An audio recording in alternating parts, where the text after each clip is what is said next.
गोविंद नमो नमः। श्री कृष्णाय नमो नमः। नारायणाय नमोस्तुते।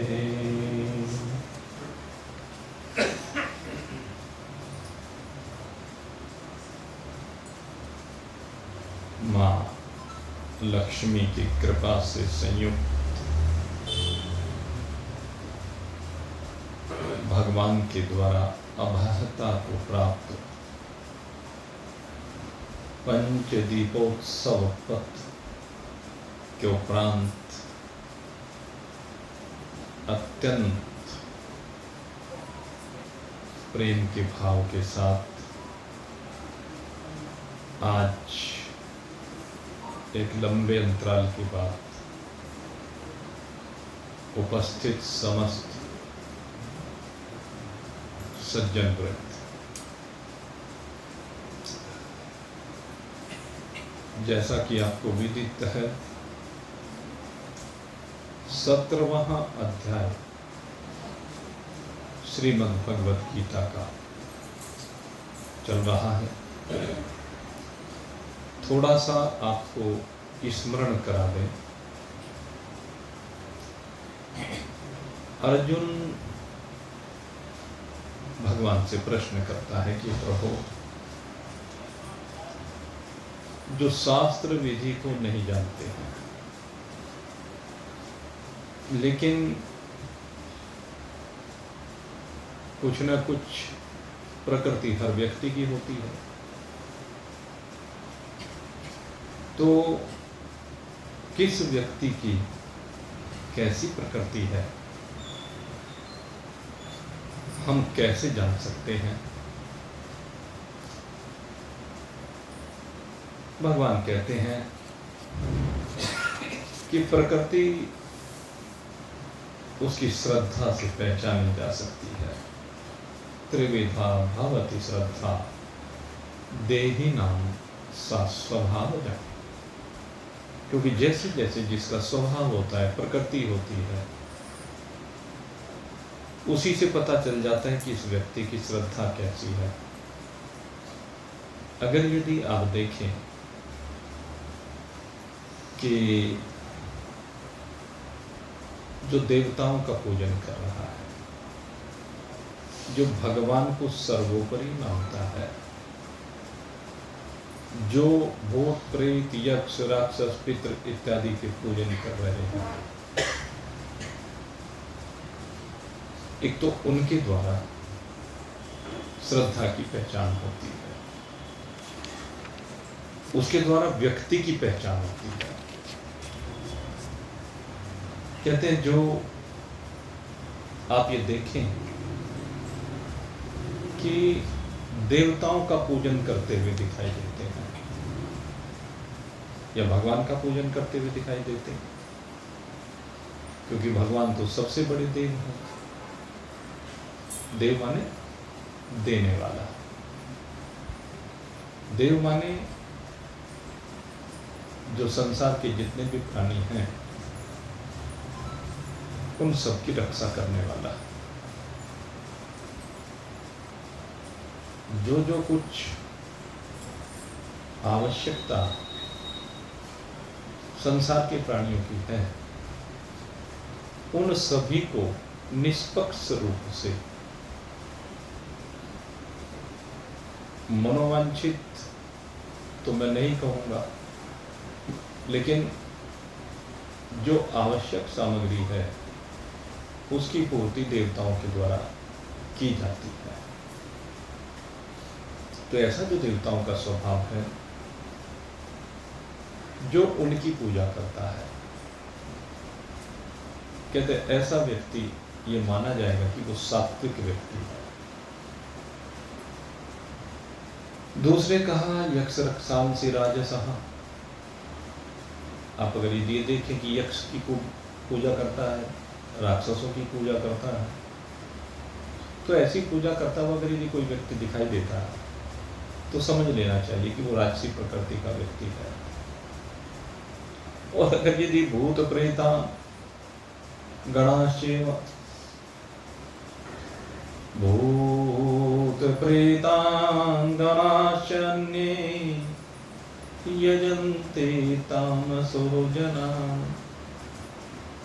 जो भूत प्रेत आदि का यजन करता है तो समझ लेना कि उसकी प्रकृति तामसी। तो भाव क्या है कि हम पूजा को देखकर ये पहचान कर सकते हैं कि इस व्यक्ति की प्रकृति किस तरह की है। अगर यदि देवताओं की पूजा तो सात्विक, यक्ष राक्षसों की पूजा तो राजसी, भूत प्रेत की पूजा तो तामसी। और इस कलयुग में अगर यदि हम देखें तो बहुत से लोग भगवान की जगह या तो कुछ महान पुरुषों की पूजा करते हैं या कुछ मनमाने देवता कल्प लेते हैं। तो जो मनमाने देवता कल्पे जाते हैं, कलयुग में तो बाढ़ आ रही है उनकी, वो उन्हीं को भगवान मान करके उनकी पूजा करते हैं, वो उन्हीं को सब कुछ समझते हैं, उनके अतिरिक्त उनको और कुछ दिखाई नहीं देता है। एक परंपरा गुरुडम की चली, जो गुरुडम की परंपरा है, इस गुरुडम की परंपरा ने सनातन धर्म का बहुत विनाश किया है। गुरु परंपरा ने नहीं, गुरुडम।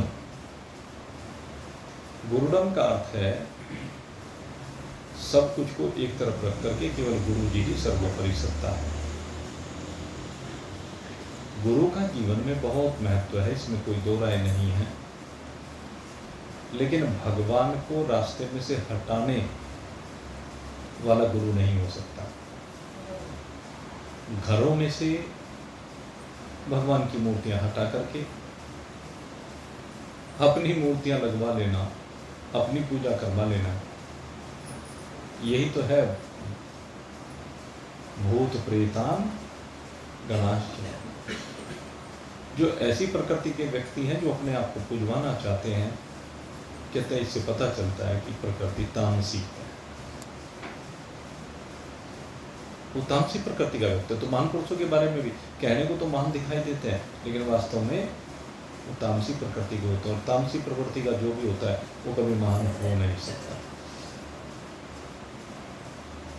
तो इस प्रकार से पहचान करने का तरीका बताया, क्योंकि अर्जुन यहाँ पर जानना चाह रहा है कि सात्विक कौन है, राजसी कौन है, तामसी कौन है। तो भगवान अलग अलग दृष्टिकोण से यहाँ पर बताते जा रहे हैं। सबसे पहले भगवान ने ये भजन पूजन को लेकर ही बताया, और अब भजन पूजन को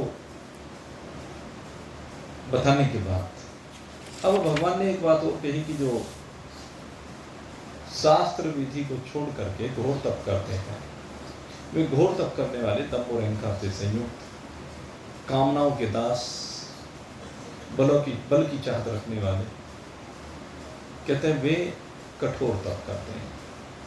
तो तप के बारे में भी भगवान कह रहे हैं कि जो कठोर तप होता है उससे तो अंतःकरण में बैठे हुए मुझ परमात्मा को ही करो, कष्ट हो रहा कर से अंतः शरीरस्थम भूत ग्रामम चेतस माम चेवांत शरीरस्थम, मैं जो शरीर के अंदर बैठा हूं उसको जो कष्ट दे रहे हैं। तो कहते हैं ऐसी घोर तपस्या करने वाले, बहुत से लोग क्या होते हैं कि वो जो खड़ी तपस्या कर रहा है, ये कोई कि जी एक पैर पे खड़ा होकर तपस्या कर रहा है, या और बहुत से विस्तार आपको इसके बताए थे। मतलब का ये है कि जो घोर तपस्या करता है, जहाँ जिनका कहीं भी शास्त्रों में वर्णन नहीं आता है। शास्त्र में ऐसी तपस्या करने के लिए कहीं नहीं कहा गया, की तो है, अब जिसके लिए की है वो देव प्रकट भी हुआ है, होना पड़ता है, क्योंकि शास्त्र का सिद्धांत है उस संबंधित देवता को जब बार बार पुकारा जाएगा तो उसको आना ही पड़ेगा। और जब वो आता है तो उससे वो सब क्या है, भिक्षुक है। उस संबंधित देवता के सामने वो सब भिक्षुक होते हैं। वो भिक्षा मांगते हैं। वरदान का मतलब क्या है? जो एक तो वरदान दिया जाता है, एक वरदान मांगा जाता है, दोनों में अंतर। जो दिया जा रहा है वरदान, वो तो हृदय से निकले हुआ प्रेम है, भाव है, समर्पण है। और जो मांगा जा रहा है वो तो अधिकार समझ करके मांग रहे हैं। कहने लगे यूं थोड़े ना आया, मैंने तपस्या की तब प्रकट हुआ है। तो व्यापार है। तो ऐसे व्यक्ति को भी उनको देना ही पड़ता है। जिस प्रकार से रावण ने मांगा, शंकर भगवान बहुत से लोग कहते हैं संतुष्ट किया, नहीं। संतुष्ट शंकर भगवान उसके कर्मों से कैसे हो सकते थे? रावण के कर्मों से कभी भी भगवान सदाशिव संतुष्ट नहीं हो सकते थे। हाँ, उसके पराक्रम को उन्होंने देखा और पराक्रम को देख करके, उसकी भाव को देख करके, उसकी तपस्या को देख करके उन्हें भी कुछ वरदान देने पड़े, ब्रह्मा जी को कुछ वरदान देने पड़े। वो अलग बात है। लेकिन कोई ये कहे कि उसने भगवान शिव को संतुष्ट किया है, तो ऐसा नहीं है। मेरा मानना कम से कम ये है कि ऐसा नहीं है।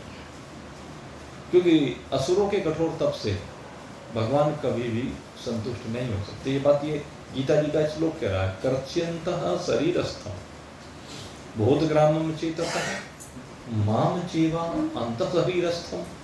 मैं जो शरीर के अंदर बैठा हुआ हूँ, उसको वो तो कृष्ण करने वाले, कष्ट देने वाले, परेशान करने वाले। यद्यपि भगवान किसी से परेशान नहीं होते, लेकिन एक विधि तो बनाई है ना शास्त्र की, एक मर्यादा तो बनाई है ना शास्त्र की।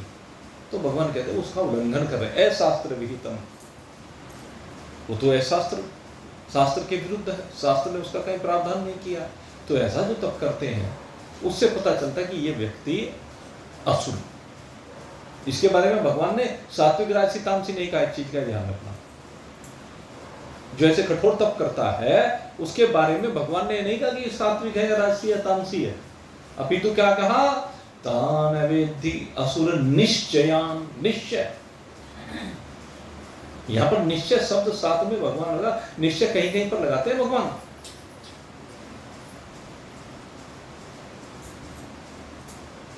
कुछ जगह पर कहा है भगवान ने कि ये मेरा निश्चित किया हुआ मत है। तो यहां कहा निश्चय ही, तो ये जान कि वो तो असुरी है, यहां सुन लो। तो इस प्रकार से भगवान ने ये भजन पूजन साधना आदि के आधार पर उनकी प्रकृतियां बताई। और अब भगवान से अर्जुन आंखों ही आंखों में प्रश्न करता है, प्रभु ये तो आपने भजन पूजन करने वाले को बता दिया, और जो करता ही नहीं। ऐसे भी तो लोग हैं जो भगवान को मानते ही नहीं, भगवान का पूजन करते ही नहीं। तो हम उनमें कैसे पहचान करें कि वो सात्विक है या राजसी है या तामसी है? अब ये भी तो हो सकता है कि हाँ भाई, ऐसे तो बहुत लोग हैं जो किसी भगवान को नहीं मानते। तो उनकी पहचान कैसे हो? कहने लगे एक पहचान तेरे को और बता रहा, उन्हीं की नहीं तो किसी के बारे में भी सोच लेना, और इससे सबकी पहचान हो जाती है। अगर देखा जाए भाई, आप भी अपनी अपनी पहचान कर लेना। अब जो बात आ रही है, अपनी अपनी पहचान आप भी कर लेना, क्योंकि जिस चीज की चर्चा आ रही है वो तो भाई सबसे जुड़ा हुआ विषय है। आहारस्त अपि सर्वस्य त्रिविधो भवति प्रियः। आहारस्त अपि सर्व, कहते हैं आहार की बात करते हैं भगवान, कहते हैं भोजन की बात करते हैं भगवान, कहते सबको आहार तो भाई करना ही होता है। कहते लेकिन ये आहार भी सबको अलग अलग प्रकार का प्रिय है, सबको एक जैसा आहार प्रिय नहीं। कहते जिसको जैसा आहार प्रिय है उसी के अनुसार तू निर्णय कर ले, उसका जैसा आहार देखे, जो खान पीन देखे, उसी से निर्णय हो जाएगा। भले वो भजन पूजन ना करता हो, भजन पूजन से अगर नहीं निकल के आए, चल भाई ऐसे निकल के आएगा। तो भगवान वही बात कह रहे हैं, यज्ञस्तपस्तथा दानम तेषां भेदमिमं शृणुः। और भगवान ये कह रहे हैं केवल मैं भोजन के द्वारा ही नहीं, अब आगे और भी चीजें कह रहे हैं। कहते यज्ञ के द्वारा भी पहचान हो सकती है व्यक्ति की, तप के द्वारा पहचान हो सकती है, और दान के द्वारा भी पहचान हो सकती है कि कौन किस प्रकृति का है। तो भगवान सबसे पहले आहार की बात भगवान ने की कि आहार को देख करके सात्विक राजसी तामसिक प्रकृति का निर्णय लिया जा सकता है। क्योंकि भाई शरीर निर्वाह के लिए भोजन तो सबको करना पड़ेगा, कोई ऐसा व्यक्ति हो ही नहीं सकता कि भोजन किसी को ना करना पड़े। हर प्राणी, केवल मनुष्य की बात नहीं कर रहे हैं, इसलिए भोजन तो किसी न किसी रूप में सभी कर रहे हैं। कोई आकाश का, वायु का, अग्नि का, जल का, पृथ्वी का, या इनके संघात का, 2 मिला के, 3 मिला के, 4 मिला के या 5 मिला के जो पदार्थ बने वो भोजन तो सभी कर रहे हैं। जो जल में रहने वाले जीव हैं वो जल से ही जीवन पा लेते हैं, तृप्त हो जाते हैं, भूख मिटा लेते हैं। जो आकाश में ही रहने वाले हैं, कहते वो आकाश में विराजमान जो धूल है, जो प्रकाश है, जो वायु है, जो नमी है, या जो मिट्टी के छोटे छोटे से कण है, 5 भूत आ गए, कहते हैं उन सब से जो है वो आकाश में रहने वाले प्राणी अपने भोजन की पूर्ति कर लेते हैं डायरेक्ट। और भाई धरती पर रहने वाले तो पंचभूतात्मक तरह तरह के पदार्थ खाते हैं। तो इस प्रकार से कहा कि भोजन के द्वारा भगवान कहते हैं कि पहचान हो सकती है।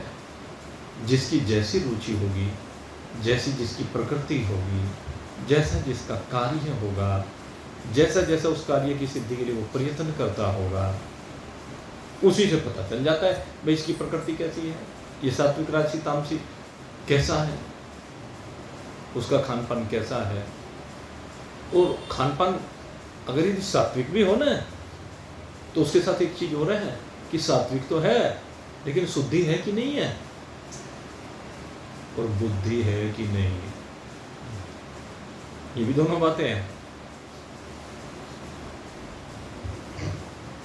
बहुत से लोग केवल भोजन की सात्विकता तो कर लेते हैं लेकिन उसकी शुद्धि के ऊपर ध्यान नहीं देते। वैसे तो शुद्धि की जब हम बात करते हैं भोजन की, तो सबसे पहले कहा कि कहते हैं जो अर्थार्जन आप कर रहे हैं वो शुद्ध होना चाहिए। सबसे पहले अर्थ से प्रारंभ होता है कि आपका अर्थ शुद्ध होना चाहिए, और जो अर्थ संचय आपने किया है, कमाया है, उसके द्वारा अब जो पदार्थ आप ला रहे हैं वो भी शुद्ध होने चाहिए, उनमें जहर मिला हुआ ना हो। आज ऐसा भोजन बहुत कम मात्रा में उपलब्ध है, कहीं कहीं उपलब्ध है, नहीं तो सब वो जहर मिला ही भोजन करने के लिए मजबूर है। ये स्थिति हो रही है। इसे हम कहें तो भाई काला युग है, तो काले युग में वो काले कार्य, काले कारनामे वो चल रहे हैं और जहर मिला रहे हैं। वो जहर ना समझी में, भूल में ले रहे हैं। लेकिन कहते हैं अगर यदि आपको उस जहर के बगैर शुद्ध भोजन उपलब्ध हो तो उस भोजन को, वो भोजन के उन पदार्थों को घर में लाना चाहिए। प्रयास अधिकतम यही होना चाहिए। कहते हैं भोजन आ भी गया। अब बात यह है कि जो भोजन आया, आने के बाद आपकी किचन कैसी। आपने अनेक बार देखा होगा, सुना होगा, टीवी में भी कई बार आ जाता है कि फलानी चीज़ में मक्खी निकल आई, फलानी चीज़ में मकोड़ा निकल आया, या काकरोच निकल आया, या कुछ अन्य जीव निकल आया। तो उसके पीछे कारण क्या है? कहते जहाँ पर वो बन रहा है वहाँ पर शुद्धि नहीं है। हलवाइयों के काम को जिन्होंने देखा होगा तो वो देखते होंगे, जो लेबर होती है ना, जो मेन ठेकेदार होता है, हलवाई होता है, उसका तो ध्यान हर चीज पे होता है भाई। वो तो चाहता है बढ़िया से बढ़िया बने, लेकिन लेबर की मानसिकता भी तो ऐसी हो तभी तो बढ़िया बनेगा। वो भोजन शुद्ध तरीके से तैयार हो, उस भोजन की शुद्धि बनी रहे, वहाँ पर मक्खियाँ ना भिड़भिड़ा रही हो, वहाँ पर कूड़ा, वहीं का कूड़ा वहीं कोने में इकट्ठा कर दिया, उसमें मक्खी तो आएगी भाई। उसको उठा के बाहर डालना भी जरूरी है, नहीं तो मक्खी मच्छर न जाने क्या क्या आएंगे, उनसे बचाव जरूरी है। तो रसोई में उस वातावरण की शुद्धि भी अनिवार्य है। और चलो शुद्धि भी हो गई। अब घरों में जो गृहिणी भोजन बनाती है तो भाई अपनी किचन बिल्कुल साफ सुथरी रखती है। अधिकांश गृहिणियाँ इस मामले में बहुत एक्सपर्ट हैं कि घर में शुद्धि होनी चाहिए। अब वातावरण की शुद्धि होगी, वातावरण की शुद्धि के बाद फिर कहा कि जो भोजन को बनाने वाला है, घर में गृहिणी और बाहर भाई जो भी वो कहते हैं सेफ, आज की भाषा में अब जो है वो सेफ कहने लगे। हमारे यहाँ तो चूँकि हलवाई प्रसिद्ध हैं, अनेक हलवाई भाई प्रसिद्ध होते हैं सब अपने अपने शहर में, तो अब बड़े बड़े होटलों में उनका नाम रख दिया सेफ। चलो जो भी नाम रखे हमें उससे क्या फर्क पड़ रहा है। लेकिन बात यह है कि वो जो बनाने वाला है उसका भाव क्या है, और वो शुद्धता पूर्वक बना रहा है कि नहीं बना रहा है। यहाँ पर सबसे बड़ी बात है कि वो जो बनाने वाला है उसको शुद्धि का ध्यान रखना होगा।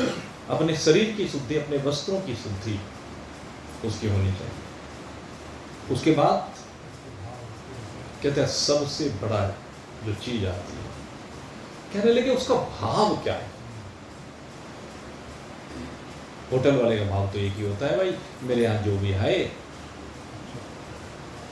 कहने लगे वो जो भी लोग आए कहने मेरी कमाई ज़्यादा से ज़्यादा हो। होटल वाले का भाव तो स्वभाव तो होता है, लेकिन चलो अब कमाई ज़्यादा से ज़्यादा हो इसमें कोई दोष नहीं है, वो तो हर व्यक्ति चाहता है, ये कोई दोषपूर्ण वृत्ति थोड़े ना है, कमाई अधिक से अधिक हो। लेकिन एक इस बात पर भी ध्यान दिया जाए कि कमाई तो जैसी हो, जितनी हो, लेकिन जो भोजन बनाया गया, जो भोजन फिर परोसा गया, वो भोजन इस भाव से बनाया जाए।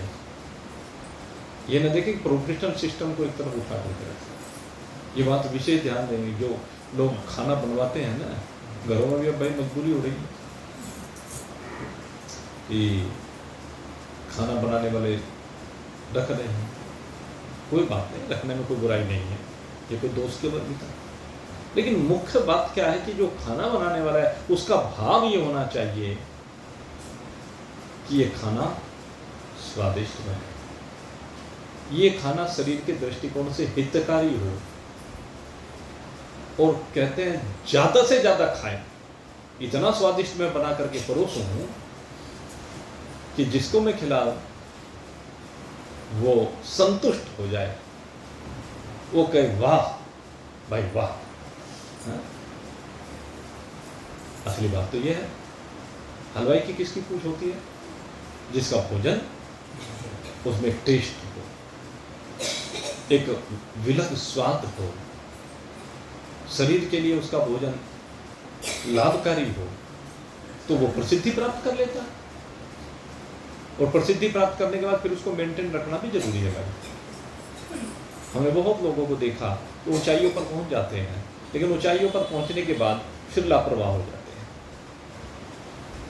ये किसी भी फील्ड में देख लीजिए आप, तो वहां पर पहुंचने के बाद उसको मेंटेन करने का एक ही तरीका है। अब इसका मैं उदाहरण राजनीति से देता हूँ। हमारे प्रधानमंत्री नरेंद्र मोदी जी पहली बार प्रधानमंत्री बने, बड़ी आशाएं, बहुत सी बातें न जाने क्या क्या।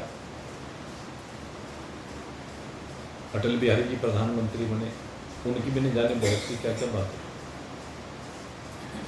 उनको बनाने के पीछे कौन लोग थे? पहली बार जब वो बने तो उनको दो तरह का सपोर्टिंग मिला। एक सपोर्टिंग ये मिली कि ये देश का विकास करेंगे, इन्होंने गुजरात का विकास किया और देश का विकास करेंगे। पहला दृष्टिकोण तो यही था कि देश इनके नेतृत्व में प्रगति करेगा, इसकी एक अच्छी सोच है व्यक्ति। और दूसरे हिंदुत्व, और सबसे बड़ा विषय हिंदुत्व का था। हिंदुत्व के बलबूते पर ही वो प्रधानमंत्री बन गए। जनता ने बड़ा प्यार दिया, स्पष्ट बहुमत दिया। लेकिन धीरे धीरे क्या हुआ, 5 साल बीत गए और 5 साल बीतने के बाद वो तो संयोग बन गया, प्रारब्ध बढ़िया था, और जिसके कारण पहली बार से भी ज्यादा सीटें आ गई। क्योंकि वो कश्मीर में घटना घट गई उसी समय पर, और कश्मीर में घटना घटी तो भाई स्वाभाविक एक रुझान हो गया, क्योंकि उस पर जो एक्शन लिया वो अच्छा एक्शन था। अन्यथा अगर यदि हम चिंतन करें तो उनकी राजनीति में एक बहुत बड़ी कमी आ गई। आरएसएस का जो सिद्धांत था, सब हिंदू एक है, उन्होंने क्या करा? पिछड़ा पिछड़ा पिछड़ा, अति पिछड़ा अति पिछड़ा अति पिछड़ा, अनुसूचित, जनजाति, हिंदुओं में बिखराव की नीति को उन्होंने बेपरा लिया। भाई तुम्हारे में और दूसरों में फिर फर्क क्या रह गया? अंग्रेजों का यही तो था, डिवाइड एंड रूल। वही बात आपने भी, चाहे मंत्रिमंडल को देख ले, चाहे टिकटों के बंटवारे को देख ले, हिंदुत्व को भूल गए, जातिवाद में बांटना शुरू कर दिया। और ये क्या है? अपने पैर पर कुल्हाड़ी मारना। अरे जिस चीज के बेस पर तुम आए हो उसी के सारे खड़े रहो ना, उसी स्थिति को मेंटेन करके रखो ना। अरे उसमें जब तुम्हें बहुमत मिल गया तो जनता को तुम प्रसन्न रखो, उनके अनुसार कार्य करो, फिर दिक्कत कहाँ आएगी? और ये मैं नरेंद्र मोदी जी का उदाहरण नहीं, ये तो सबका उदाहरण है। जो भी कोई सत्ता में आता है, आप अपने घर के हेड बने हैं तो वो भी तो एक सत्ता ही है। मोहल्ले के हेड बनना, शहर के हेड बनना, प्रदेश के हेड बनना, देश के हेड बनना, आप किसी भी दृष्टिकोण से देख लीजिए, जो पिंड है सो ब्रह्मांड है, ऊपर से नीचे तक व्यवस्था तो वही है भाई। अगर यदि आपको परिवार का हेड बनाया गया तो आज सारे परिवार का दायित्व, उसको बांध करके चलने का दायित्व, उनकी भावनाओं को रखने का दायित्व आपका है भाई। सीधी सी बात है। तो वही बात मैं कहता हूँ, उस बात को ध्यान रखना। जब दायित्व दिया गया है तो इस बात को समझना चाहिए कि मुझे दायित्व क्यों मिला है। इसका स्थायित्व तभी हो सकता है जब मैं अपने दायित्व को समझे। अन्यथा तो भाई राजनीति में तो जनता चुटकी बजाती बराबर कर देती है, किसी को भी कर देती है और कुछ पता नहीं लगता। ये नियम है। तो खैर, हमारी जो बात है प्रकृति की बात है। कहते हैं भोजन खिलाने वाले का भाव वो सबसे महत्वपूर्ण होता है। प्रोफेशन है किसी का, कोई बुराई नहीं है, लेकिन प्रोफेशन के पीछे भाव होना चाहिए कि मैं बेस्ट से बेस्ट दूं। और सदा दो। आपने देखा होगा भाई महंगाई है, हर साल बढ़ेगी। दुनिया में ऐसा कोई विधान नहीं है कि जो महंगाई ना बढ़े, और उसके पीछे कारण है। आप चिंतन करके देखिए, मान लीजिए जितने भी नौकरी करने वाले लोग हैं, मान लीजिए आज वो 10,000 रुपये तनख्वाह पा रहे हैं, तो क्या अगले साल वो 10,000 पर काम कर लेंगे? जो व्यापारी आज 10,000 रुपये कमा रहा है, उसकी चाहत क्या होगी कि अगले साल ज्यादा कमाए। जो मजदूर आज काम कर रहा है, वो अगर यदि आज 600 रुपये ले रहा है, तो अगले साल उसकी अपेक्षा है कि मुझे कुछ ज्यादा मिले। अब जब सब ज्यादा की अपेक्षा कर रहे हैं, अब जब सबकी तनख्वाह बढ़ेगी, सबके मुनाफे बढ़ेंगे, मजदूरियां बढ़ेंगी, तो यही तो है महंगाई का कारण। तो महंगाई को बढ़ने से कोई भी ऐसा नहीं है जो रोक सके।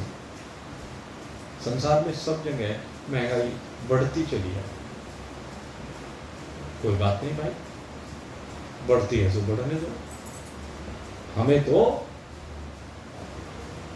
अपने आप को, अपनी मानसिकता को सेट रखना है। हमें क्वालिटी के साथ समझौता नहीं करना। कुछ कंपनियां ऐसी होती हैं कि जब महंगाई बढ़ती है, मान लीजिए 10% की महंगाई बढ़ी, 1 किलो वाले माल को 900 ग्राम कर दिया। क्योंकि 10 की महंगाई है तो 10% वाला घटा। एक ने तो ये किया, एक ने यह है कि देसी घी के आइटम बनाता था, कहने लगे भाई अब एक काम करो, इसमें 50-50 कर लो। एक ऐसा हो गया। एक कह रहे अरे 50-50 भी करने क्या, ऐसे रिफाइंड में था। अब उससे क्या होगा? वो इस बात को भूल गया कि रेट बढ़ाना ज़्यादा अच्छा था बेमुकाबले क्वालिटी घटाने के। तेरी जो दुकानदारी हो रही है वो तेरे काम से हो रही है, तेरी क्वालिटी से हो रही है। अरे महंगाई, जब सबके काम बढ़े, सबके रोजगार बढ़े, सबकी आमदनी बढ़ी, तो फिर 150 बढ़ेंगे ना, बढ़ा ले तू भी। जो सामान तू 100 का दे रहा तो भी 110 का कर दे, इसमें किसको आपत्ति है? और हमारे देश की विडंबना है, वैसे लाइट हम जलाना चाहते हैं लेकिन बिल देना नहीं चाहते, कि 20 साल से लाइट के एक ही रेट चले आ रहे हैं। तो ये बेवकूफ़ी वाली बात तो है, इसको बेवकूफ़ी कहते हैं। इससे राष्ट्र चल नहीं सकता, इससे घाटे में भी भाग जाएगा। या तो हम ऐसे एसेट बनाएं जिससे कि हमारी प्रोडक्शन कॉस्ट घट जाए, एक तरीका तो ये है, तब हम वहाँ पर इससे रख सकते हैं। और नहीं तो भाई रेट बढ़ाएं, नहीं तो बजट माइनस में जा ही जाएगा। और माइनस में जाते रहते, किसी का बजट अगर माइनस में जाए तो कब तक झेलेगा? आखिर कर्जे में डूबता चला जाएगा और एक दिन बिल्कुल ऐसे मकड़ जाल में फंस जाएगा कि बस। फिर उसका असर क्या होता है आप सब लोग जानते हैं। उसका असर तो फिर जो होना है, ठीक है। तो इसलिए कभी क्वालिटी के साथ समझौता ना करें। इसलिए खाना बनाने वाले का दायित्व ये है कि क्वालिटी से समझौता नहीं करना है। रेट के साथ आप एडजस्टमेंट करें, क्योंकि बिना रेट बढ़ाए आप मार्केट में टिक नहीं सकते। अपनी क्वालिटी के दम पर टिक नहीं जा सकता हर प्रोफेशन में। तो यही बात कुल मिला करके सारी बात क्या आई? अब बनाने वाले की भावना, और बनाने वाले की भावना जब श्रेष्ठ होती है, इसके बाद नंबर आता है खाने वाले का। जब खाने वाले के सामने बनाने वाले के द्वारा भोजन को परोसा जाए तो उसका भाव क्या होना चाहिए कि हे प्रभु, तूने कितना सुंदर भोजन दिया है, तूने मेरे ऊपर कैसी कृपा की है। हे माता अन्नपूर्णे, जिस प्रकार से तू मेरे ऊपर कृपा कर रही है, इसी प्रकार से सारे संसार के ऊपर कृपा। जैसा भोजन मुझे प्रदान किया है, ऐसा ही सुंदर भोजन भगवान सबको उपलब्ध कराओ। ऐसी प्रार्थना होनी चाहिए, ऐसा भाव होना चाहिए। और उसमें भाव क्या होना चाहिए कि ये जो भोजन है ये मेरे भगवान का प्रसाद है, और भगवान के प्रसाद से दिव्य खाने के लिए कुछ हो नहीं सकता है। या हो सकता है। तो भगवान का प्रसाद सर्वोपरि माना जाता है। भगवान के प्रसाद को हम ग्रहण करें, तो ये एक तो भाव ये हो गया भाई, श्रेष्ठ भाव तो यार, और इसके साथ भाई निकृष्ट भाव तो और बाकी सारे साथ में होते चले जाते हैं। इसके विरुद्ध जो है, इसके विपरीत जो है वो निकृष्ट भाव है। तो जहां ये सारी चीजें एक साथ मिली हुई है, तो समझ लीजिए सब के जितने भी स्टेप हुए, उन सब स्टेप्स के साथ जो भी जुड़ा हुआ है, उनसे उसकी प्रकृति का पता चल जाता है कि इसकी प्रकृति सात्विक है। जो भोजन बनाने वाला भोजन खाने वाले को संतुष्ट करना चाहता है, लेकिन स्वास्थ्य के साथ समझौता करके नहीं, ये भी है। स्वास्थ्य के साथ समझौता न करे और भोजन उत्तम से उत्तम कराए। उत्तम बैठे हुए भाई, और यही काम है, तो उत्तम से उत्तम की ही अपेक्षा की जा सकती है। तो यही तो है सिद्धांत की बात। तो जो भी बीच में स्टेप है, तो उसे समझना चाहिए कि इन सब की प्रकृति सात्विक है। इस प्रकार से पहचान की जाती है। भले ही वो भगवान को नहीं मानता, भले ही वो पूजा नहीं करता, या जो भी कुछ है कि न बड़ा नास्तिक हो, लेकिन इस प्रकार से पहचान हो जाएगी जब वो खिलाने का भाव रखता है। घर में मेहमान आते हैं, घर में कोई साधु आता है, घर में कोई भिखारी आता है, तो उसके प्रति हमारा दृष्टिकोण क्या है? अब मान लीजिए कि दरवाजे पर भिखारी आया, आज की परिस्थिति में तो 90% घरों में ऐसी स्थिति होती है, गिनती की रोटियां बनती हैं, उसके लिए रोटी भी घर में उपलब्ध नहीं होती।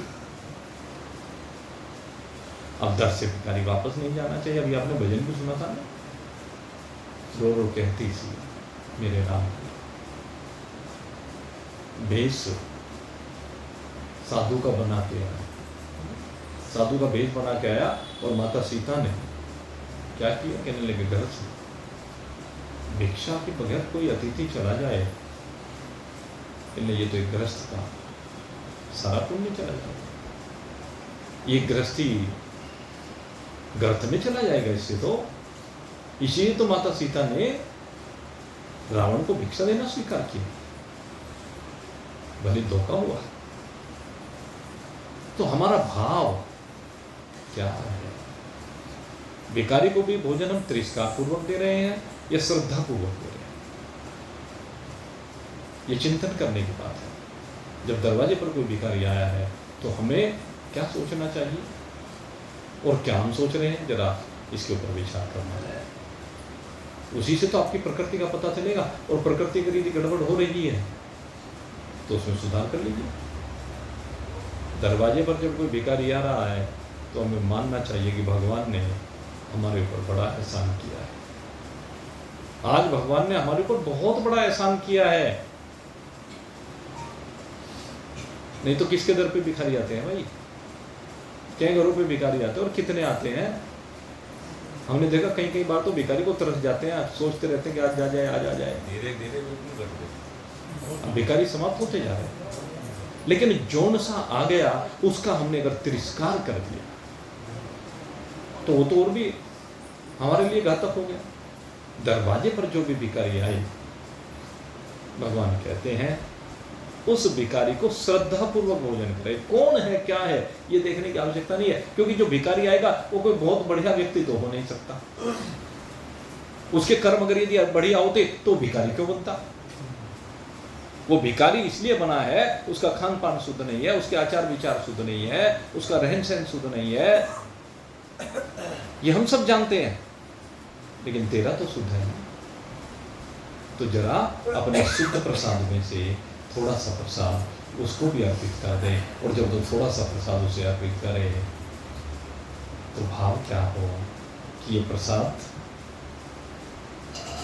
चुटकुले की कहानी तो सुनी है ना, कहने लगे प्रसाद चुटकुले का प्रसाद बन जाए। ये जब उसमें मिले, इसके भोजन में मिले, तो कहते हैं वो चुटकुले की तरह से इतना हो जाए। भगवान इसके ऊपर कृपा करे, इस प्रसाद के फल से इसके पापों का विनाश हो। इसके द्वारा पुण्य का अर्जन हो, भगवान इसके ऊपर कृपा कर, इस तरह के भाव अगर यदि हैं तो भाई सात्विक है। लेकिन अगर हम तिरस्कार पूर्वक भोजन दे रहे हैं, दे भी रहे हैं और तिरस्कार पूर्वक, तो राशि भाव बन जाएगा। और तीसरी बात क्या है, अगर भोजन दे ही नहीं रहे, तिरस्कार भी कर रहे हैं, उसे गालियां भी दे रहे हैं और दे भी नहीं रहे। जो ना देने वाले होते हैं ना, वो सबसे ज्यादा यही काम करते हैं। तो ऐसे व्यक्ति को भगवान कहते हैं तान विद्धि असुर निश्चय, उनको तो असुर जान, तान विद्धि असुर निश्चय, वो तो असुर ही है भाई। तो इस प्रकार से भगवान कहते हैं कि भाई आहार के द्वारा, इसमें बहुत डिटेल में चर्चा हो सकती है, क्योंकि भाई भोजन तो ऐसी चीज है जो हर प्राणी की आवश्यकता है, लेकिन इशारों इशारों में समझ लेना चाहिए। इशारों इशारों में आपको बता दिया गया। अब भगवान कहते हैं, अर्जुन के मन में एक भाव और आ गया, भगवान अंतरदर्शी है, अंतर्यामी है, अंदर की बात को समझ लेते हैं। अर्जुन के मन में आया भाई चलो ये सब चीज तो ठीक है, लेकिन क्या ऐसे पहचान नहीं हो सकती कि कौन क्या खा रहा है, उससे पहचान हो जाए? भगवान कहते हैं हाँ भाई ये भी हो सकता है, कौन क्या भोजन कर रहा है इससे भी पहचान की जा सकती है कि वो सात्विक है, राजसी है या तामसी है। तो इसकी पहचान अब भगवान बताने जा रहे हैं अगले मंत्र। ये जो आगे आएगा 8वां मंत्र,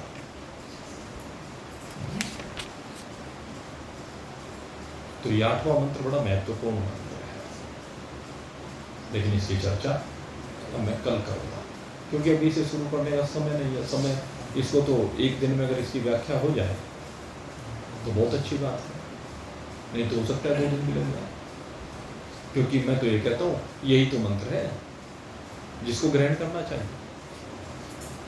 मंत्र माने मंत्रणा है भगवान की भाई, भगवान की सलाह है और भगवान का विधान है, भगवान को पाने का तरीका। तो इसकी चर्चा और मैं कल आपके सामने करूंगा। आज अब यहीं पर सत्संग को विश्राम दे रहा हूँ। बोलिए सच्चिदानंद भगवान की।